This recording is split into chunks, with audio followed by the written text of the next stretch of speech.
परमहंसाय स्वादित चरण कमल चिन्ह मकरंदाय भक्तजन मानस निवासाय श्री रामचंद्राय नमः।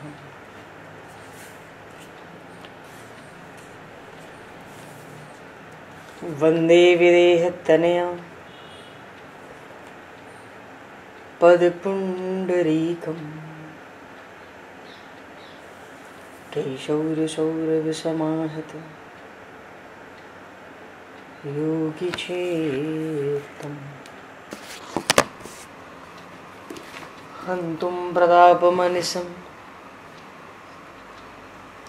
मुनिहंससेव्यं सन्मानशालिपरिपीत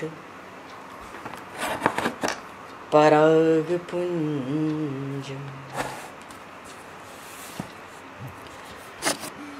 यत्र यत्र रघुनाथ कीर्तनं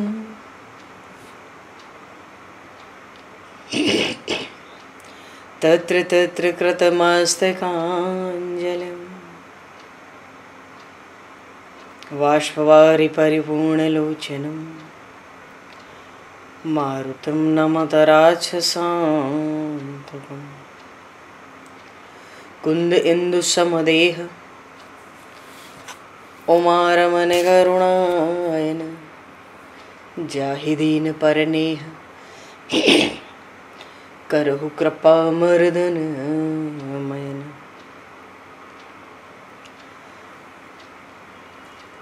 प्रहलाद नारद पराशर पुंडरीक व्यासे अम्बरीश शुक शौनक भीष्म दालभान रुक्मांगद अर्जुन वशिष्ठ विभीषणादीन एतानहं परम भागवतान् नमामि। श्री सीतानाथ समारंभां श्री रामानन्दार्य मध्यमाम् अस्मदाचार्य पर्यन्तां वन्दे गुरु परम्पराम्।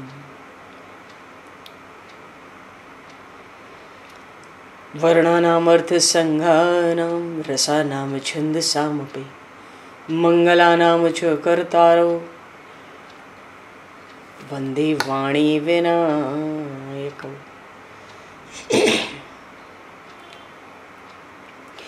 नान्यायस्पृहा रघुपते हृदये स्मदीये सत्यं वदामि च भवानखिलान्तरात्मा भक्तिं प्रयक्ष रघुपुङ्गवनर्भारां मे कामादिदोषरहितं कुरु मानसं च। भक्त भक्ति भगवंत गुरु चतुर्नाम वपु एक तिनके पद वंदन किए नाशहि विघ्न अनेक। बंधु तुलसी के चरण जिनकी न्यो जग काज कल समुद्र घोरत लगो प्रगट्यो सप्त जहां। श्री गुरु चरण सरोज रज निज मन मुकुर सुधार वर्णो रघुवर विमल यश जोदायक फलचार। हरि शरणम। श्री राम जय राम जय जय राम।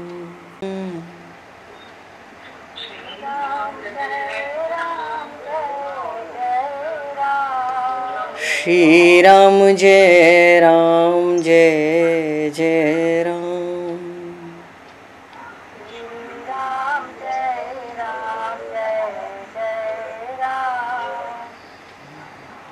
जय सिया राम जय जय हनुमान।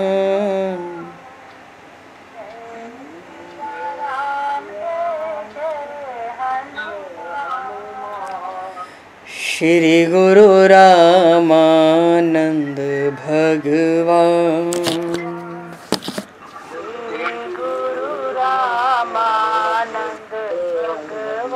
श्री गुरु रामानंद भगवान।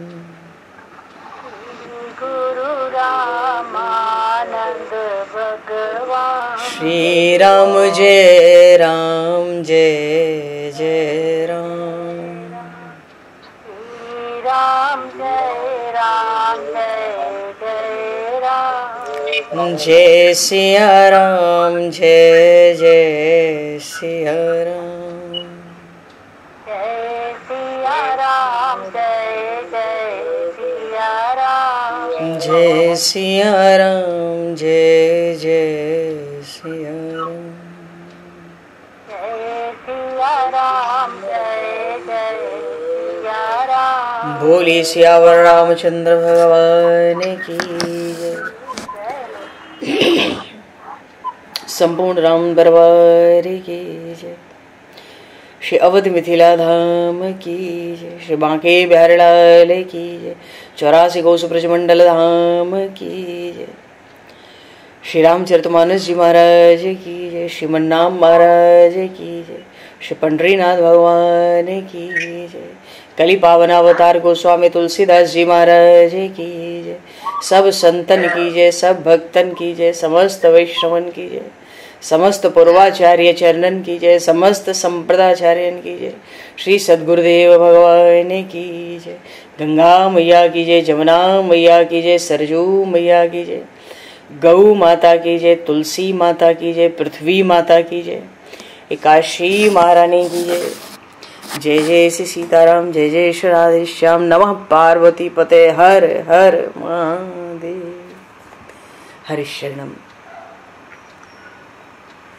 अनंत कोटि ब्रह्मांड नायक सर्वेश्वर पूर्ण परात्पर ब्रह्म असंख्य कल्याण गुणगणलय भक्तवांक्षा कल्पतरु शरणागत वत्सल भक्त वत्सल दीनबंधु दया सिंधु श्री कौशल्या आनंद वर्धन श्री दशरथ नंदन श्री जानकी कंठभूषण भगवान श्री सीताराम जी महाराज की असीम कृपा करुणा से श्री हनुमान जी महाराज की परम पावन भावमयी सन्निधि में महापुरुषों की भावमयी उपस्थिति में एवं आप सभी श्रद्धालु भक्त वैष्णवों की मंगल सन्निधि में मानव जीवन का सर्वोत्कृष्ट फल भगवत गुणगान भगवत कथा का आनंद हम सभी श्री राम कथा के माध्यम से प्राप्त करने जा रहे हैं। सर्वप्रथम आप सभी भक्त जनों के श्री चरणों में भगवत भाव से सादर वंदन सादर नमन। आप सभी को यथा योग्य जय सिया राम, जय जय श्री राधे, हरि श्री राम, जय श्री राम।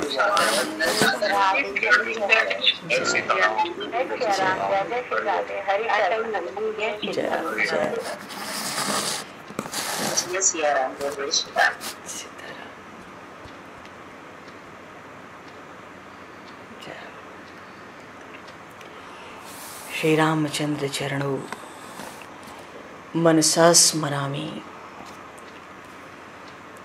श्री रामचंद्र चरणों वचसा गृणामि।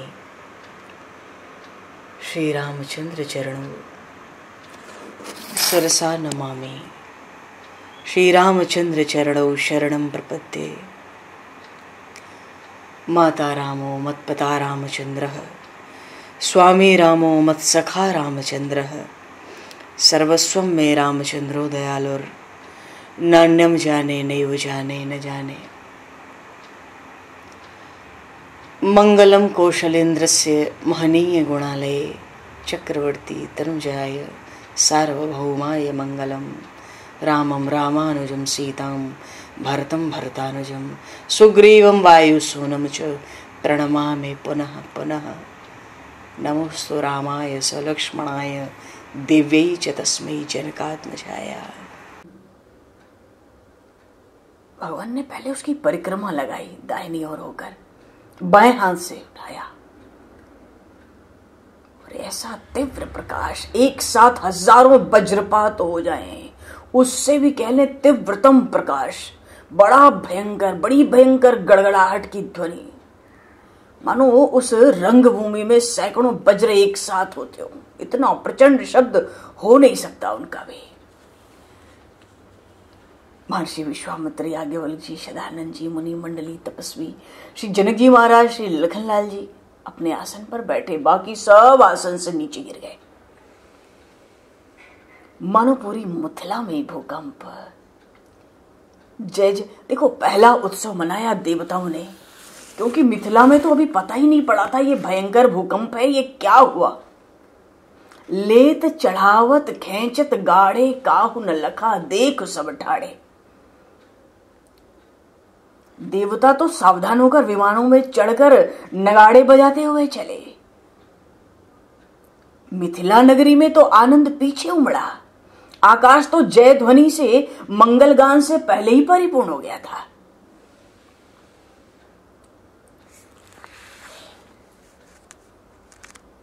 तेहि छन राम मध्य धनु तोरा, भरे भुवन ध्वनि घोर कठोरा। ऐसी बड़ी भयंकर गड़गड़ाहट कड़कड़ाहट, भरे भुवन घोर कठोर, रो बज बाई तज मारू चले। सूर्य देव के चारों रथ चार दिशाओं में भगने लगे, ऐसी भयंकर ध्वनि हुई। 8 कोने पर ब्रह्मांडों को उठाने वाले वो दिग्गज दिशकुंजर जिनको कहते हैं, वो हाथी चित्कार करने लगे। पृथ्वी डोल गई, शेष हिल गए, कोल वराह कुर्म सब व्याकुल हो गए, क्योंकि सबने मिलके ब्रह्मांड को धारण किया हुआ है। तो देवता असुर मुनि, इतनी भयंकर ध्वनि हुई, भयंकर कड़कड़ाहट, सबने अपने कान पर हाथ रख लिए। क्या हुआ, क्या हुआ? निश्चित हुआ कोदंड खंडे राम तुलसी, जयति वचन उचारे। अरे प्रभु श्री राम ने शिवजी का धनुष तोड़ दिया। श्री अवधेश कुमार की जय, श्री कौशल्यानंदन राम की जय, श्री चक्रवर्ती कुमार की जय। जय जय की ध्वनि, जय जय की ध्वनि विलक्षण फैल गई सब दिशाओं में।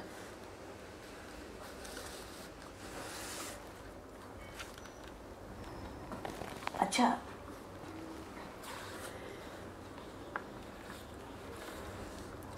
श्री सीता जी के स्वयंवर में जहां तो राजाओं का समाज जुड़ा था, बहुत से राजेश्वर, बहुत से सम्राट थे, उनका नाम कौन कौन जाने। वायु देवता, इंद्र, अग्नि, सूर्य देव, कुबेर के समान गुणों के भंडार थे। ऐसे ऐसे रूप के राशि थे, मानो चंद्रमा कामदेव भी वहां क्या है।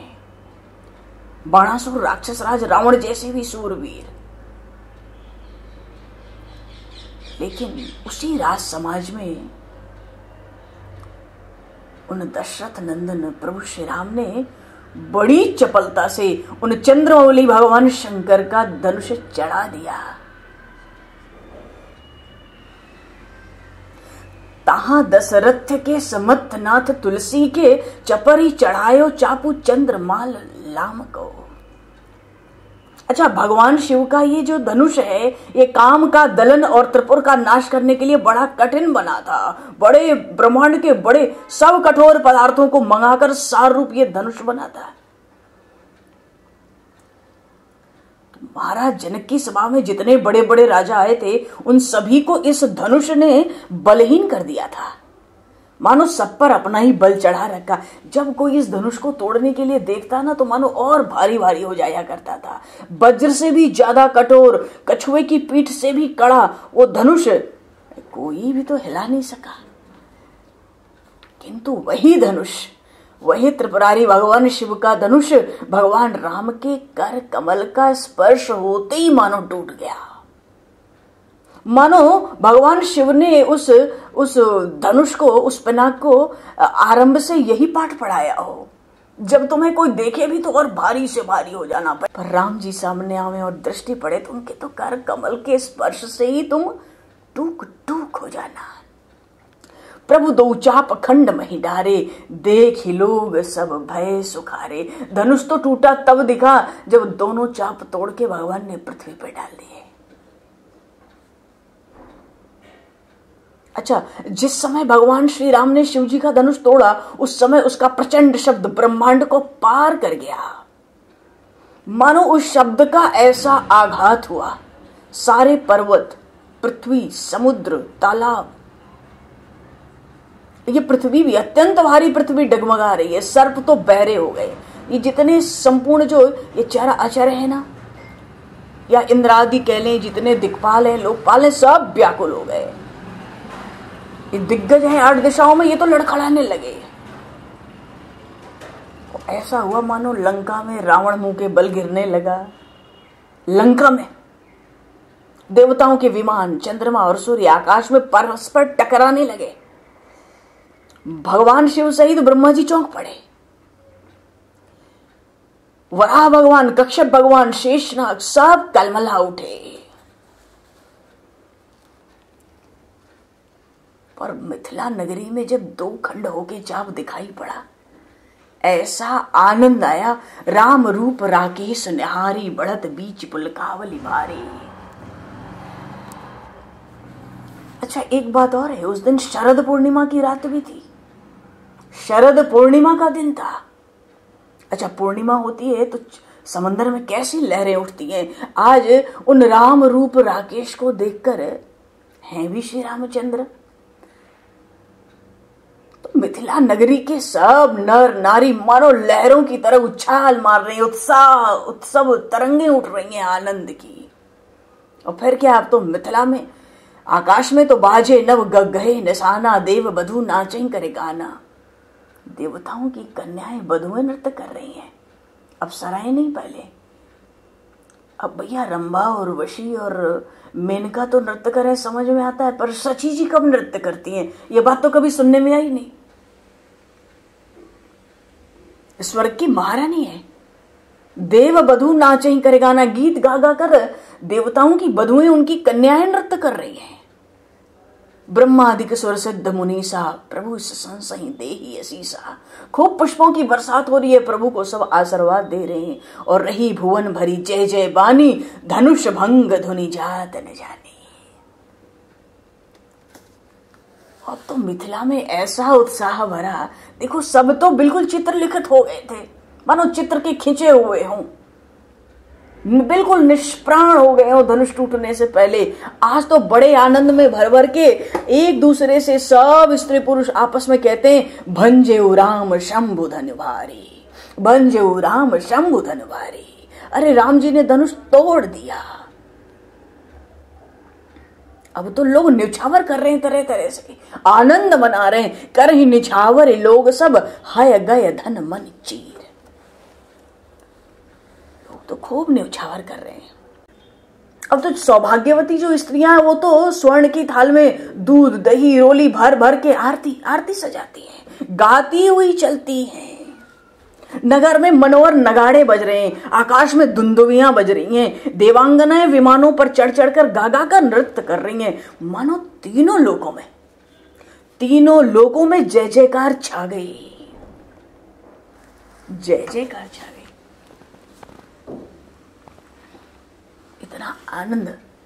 इतना आनंद प्रकट हुआ मिथिला में, वहां के लोगों में क्या पूछना है। क्योंकि जब तक धनुष नहीं टूटा था तब तक तो सब श्री रघुनाथ जी के मुख की ओर देखकर विधाता से सब निहोरा करते हैं। अच्छा, सूरदास जी ने एक बड़ा सुंदर भाव रखा। प्रभु ने श्री जानकी का जो भीतर की व्याकुलता थी ना, हृदय की, या जो कह लो असमंजस था, तो प्रभु श्री राम ने कहते न, सी अंदेश जान सूरज प्रभु लियो करज की कोर, टूटत धनु नृप लुके जहां तहां ज्यों तारा गन घोर।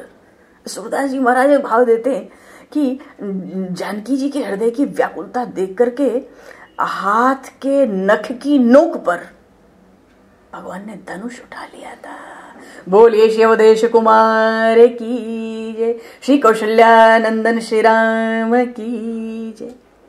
श्री जानकी जी के हृदय की व्याकुलता देख के हाथ के नख की कोर पर, जैसे कृष्णावतार ने प्रभु ने गिरिराज जी को नख पर उठा लिया, नख पर गिरवर लिन्योदार, यहां हाथ के नख की नोक पर धनुष उठा लिया और चढ़ाकर तोड़ दिया। और धनुष के टूटते ही स्वयंवर सभा में आए हुए जितने नरेश हैं, जितने राजा सम्राट महामंडलेश्वर थे, जहां के तहां ऐसे छिप गए मानो सवेरा हो जाए, सूर्य प्रकट हो जाए, उदय हो जाए तो तारे छिप जाते। ये हालत हुई, सब छिप गए, सब मलिन हो गए दिन के प्रकाश। अब तो खूब झांझ मृदंग शंख सहनाई भेरी ढोल दुंदुभी सुहाई बाजहि बहु बाजने सुहाए जहां तह जुबतन मंगल गाए। तो मिथिला में उत्सव आनंद आनंद रस हिलोरे मारने लगा। अच्छा, जनकपुर में नर नारियों ने जब प्रभु के दर्शन किए तो सबके मन प्रसन्न, नेत्र भी पलकों को गिराना छोड़ दिए। मानो विधाता ने तो छवि शोभा के धन को लेके अपना चित्त और प्रेम लगाकर अपने हाथों से रचना की हो।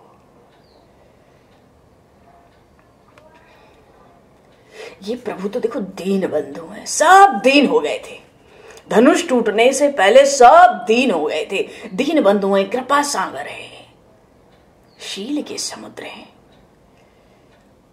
अच्छा, जब श्री जानकी जी को प्रभु ने एकदम आखिरी में देखा था, सबसे नजर बचा के धनुष तोड़ने के पहले, उस समय प्रभु को लगा था कि देखो, एक तरफ तो इन्होंने मेरी शरण ली है और दूसरे इनके हृदय में बड़ी खलबली भी पड़ी है।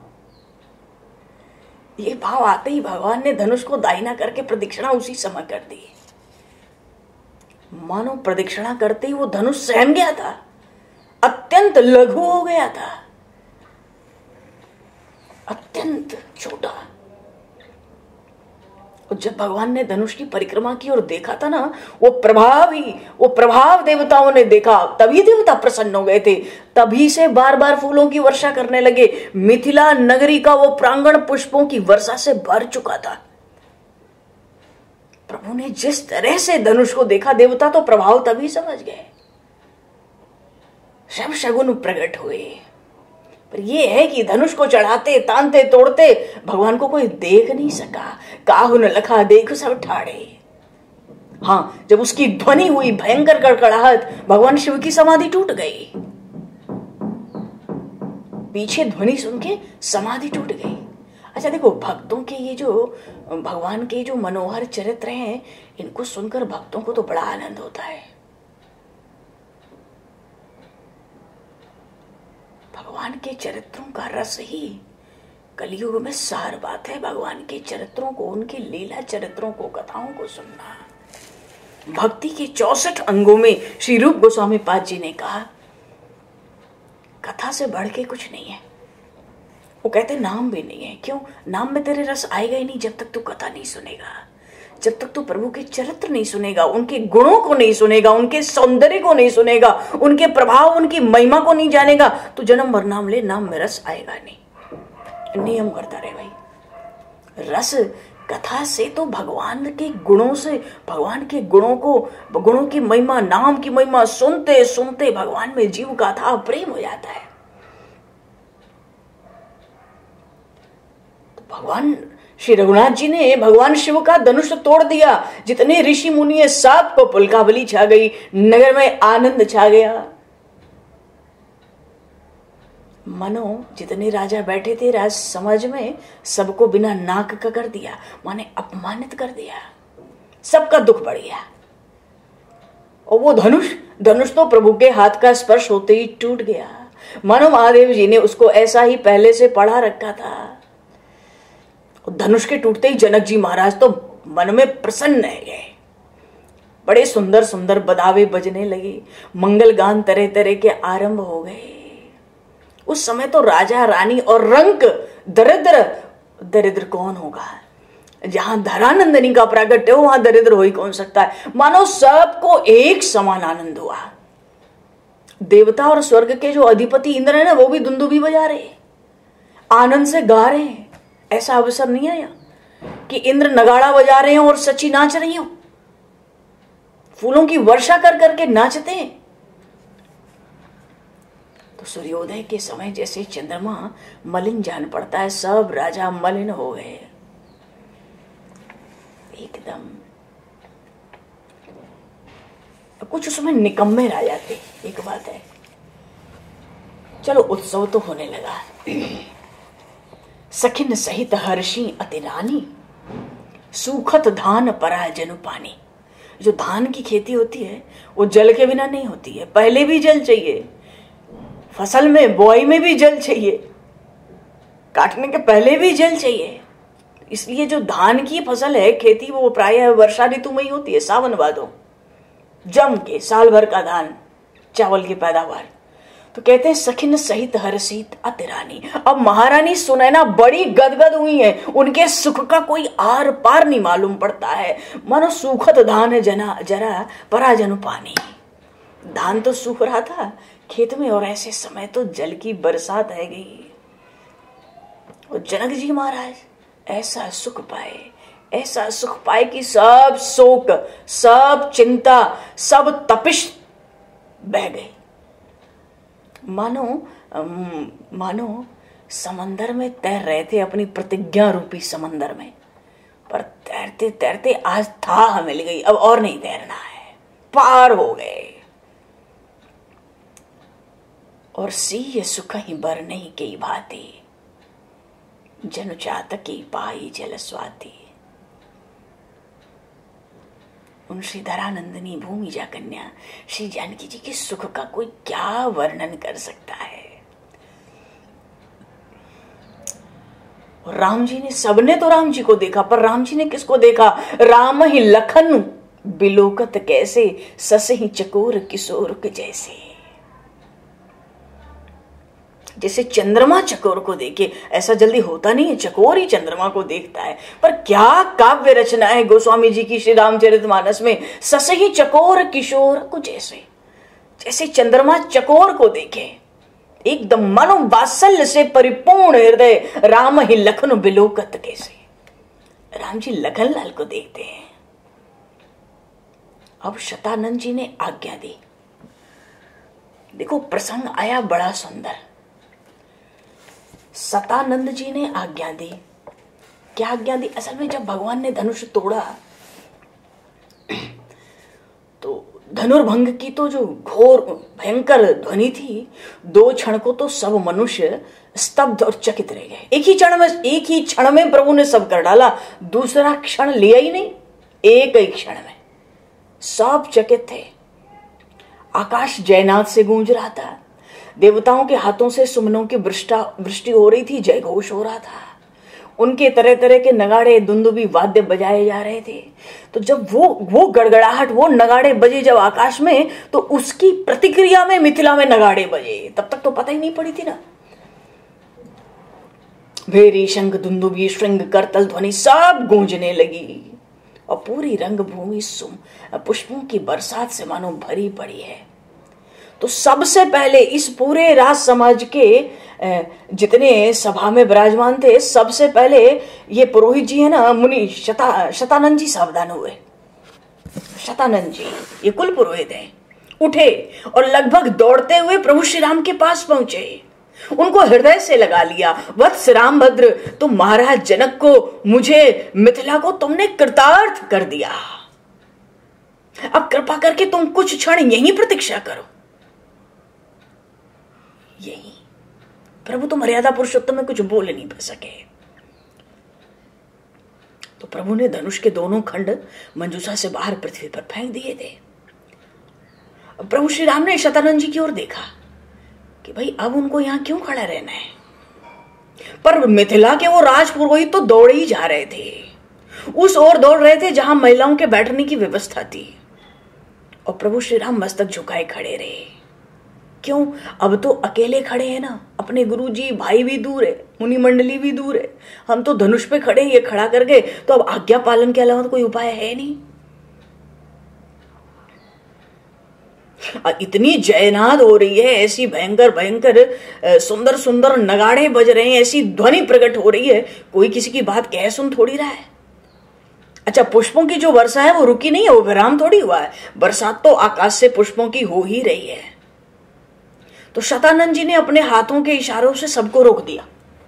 अब भाई रुको रुको रुको, और ये भी रोक दिया कि मानो जो जहां है वहीं रुका रहे, आगे बढ़ने की जरूरत नहीं है। आगे बढ़ेंगे तो ये तो श्री राम भद्र को सब घेर लेंगे। अभी राजपुरोहित है, उनका एक निर्देश बहुत बड़ी बात है।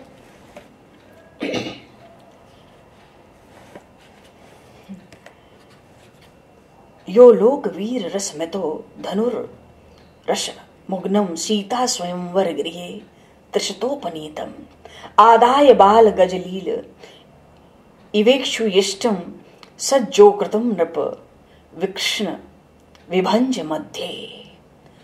बीच से महर्षि वाल्मीकि कहते हैं बीच से धनुष को तोड़ के उसको पृथ्वी पे डालकर प्रभु वहीं खड़े रहे। सतानंद जी उनको सावधान करके खड़ा रखे हुए, खड़ा करके आगे बढ़ गए। तो जहां पे रानी महारानी बड़ी बड़ी सखियां बैठी थी वृद्धा वहां पहुंच गए। हाथ से सबको रोका, कोई मानो आगे नहीं बढ़ेगा, कोई इन श्री राम के समीप पहुंचने की शीघ्रता ना करे। अच्छा, सचमुच शतानंद जी के संकेत करने से, इशारा करने से कोई भी उन प्रभु श्री राम को अंकमाल हृदय से लगाने वहां पहुंचा नहीं,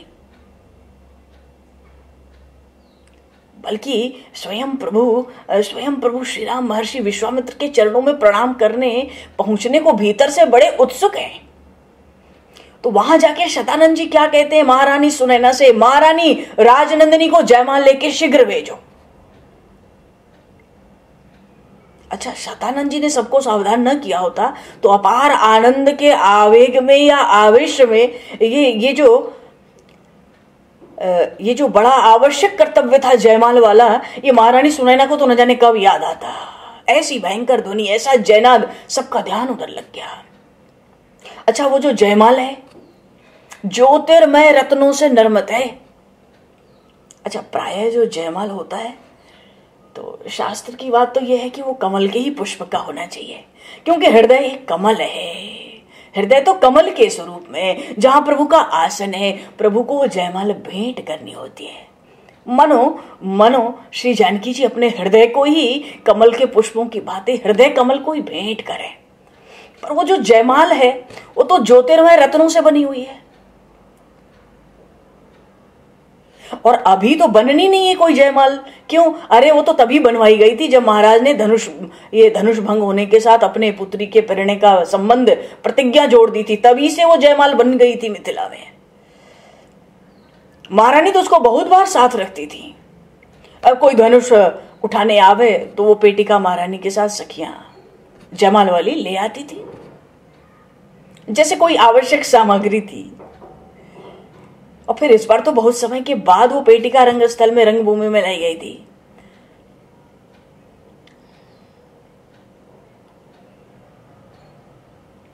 तो जब आरंभ में ये पेटिका उठा के आ रही थी ना ये सखियां, तो महारानी सुनैना ने इन्हीं सखियों से कहा था, ये पेटिका कहां लेके जा रही हो? ये अवध के राजकुमार तो केवल धनुष देखने आ रहे हैं।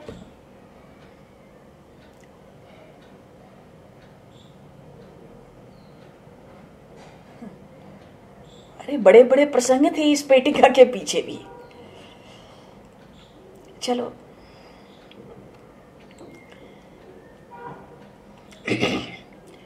इस समय महारानी ने सखी की ओर देखा तो वो छोटी सी स्वर्ण पेटिका लेके वो तो राजनंदिनी के पास सखी पहुंच चुकी थी। तो उस पेटिका को खोलकर वो जयमाला श्री सीता जी के हाथों में दे दी गई और सखियों को संकेत भी कर दिया गया, भाई अब जयमाल पहनाना है। इशारे में संकेत कर दिया। तो महारानी सुनैना ने श्री धरानंदिनी को हृदय से लगाया, बस इतना ही कहा,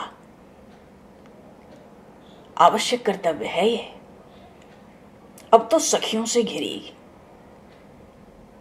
वो भूमिजा कन्या उस राजमहल की वो जहां पे राज महिलाएं बैठी थी ना, उस स्थान से जब बाहर आई,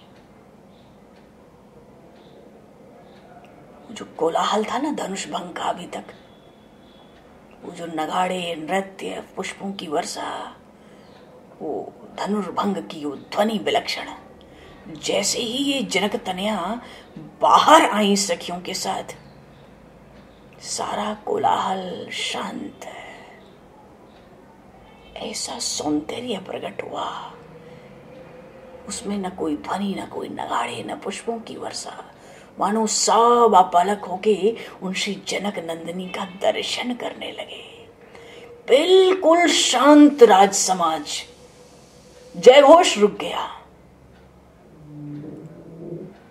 अब तो प्रभु श्री राम समझ गए कि उन्हें मिथिला के कुल पुरोहित ने क्यों यहां थोड़ी प्रतीक्षा करने के लिए कहा था। अच्छा, एक प्रसंग कहीं पर आया, श्री जी चले तो 8 सखियां दाहिनी ओर थी, 8 सखियां बाईं ओर थी। ये सखियों का काम केवल श्रृंगार करना ही नहीं होता है, ये तो समय पर सलाह भी देती हैं, समय पर उलाहना भी दे सकती हैं और श्रृंगार भी अद्भुत करती हैं। तो 8 सखियां बाईं ओर, 8 सखियां दाहिनी ओर मंगल गीत गा रही हैं। श्री जनक नंदिनी के हाथ में बड़ी विलक्षण विजय माला थी, धीरे धीरे पधारना चाहती हैं, पधार रही हैं। गावहीं छवि अवलोकी सहेली, गावहीं छवि। श्री जानकी जी देखो, पूरे संपूर्ण रामचरित्र में गोस्वामी श्री तुलसीदास जी महाराज ने श्री जानकी मैया के स्वरूप का वर्णन कहीं नहीं किया, कभी नहीं किया। वो प्रभु के वर्णन में ही तन्मय रहते थे। प्रभु की शोभा, अरे तो सुषमा शोभा के गा रहे हैं।